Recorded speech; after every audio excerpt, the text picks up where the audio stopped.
کیا بلکہ مرد اور زن کے درمیان مساوات کا پیغام دیا اور روزمرہ کی بنیاد پر معاشرتی، قبائلی، لسانی، خاندانی فرق کو مٹا کر محمود و ایاز کی ایک صف میں کھڑے ہونے کا پیغام، یعنی نماز پر لگانے کا حکم، امیروں کے مال سے غریبوں کا حصہ یعنی زکوٰۃ کا حکم، اور خطبہ حجۃ الوداع کے موقع پر کالے اور گورے، عربی یورپی کے فرق کو مٹانے اور برابری کی مثال قائم کرنے کا لازوال پیغام دیا۔ حضرت عمر فاروق کے دور میں مال غنیمت کے بارے میں رعایا کا استفسار ہو یا حضرت علی کے دور میں یہودی کے حق میں فیصلہ، اسلام میں ایسی کئی زندہ جاوید مثالیں موجود ہیں۔ ایک ہی صف میں کھڑے ہو گئے محمود و ایاز، ایک ہی صف میں کھڑے ہو گئے محمود و ایاز، نہ کوئی بندہ رہا نہ کوئی بندہ نواز۔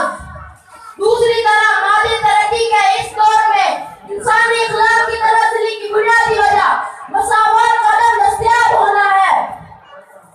اسرائیلی فلسطینی کو اپنے جیسا انسان ماننے کو تیار نہیں، برہمن چولہے کو گلے لگانے سے گریز رہا ہے۔ کشمیری، عراقی، افغانی انسانوں کا لہو کا رنگور، سامراجیوں کا لہو کا رنگور، یہ سب میں نہیں کہتا، اس بات کے زمینیہ کا ایک گواہ ہے۔ Thank you.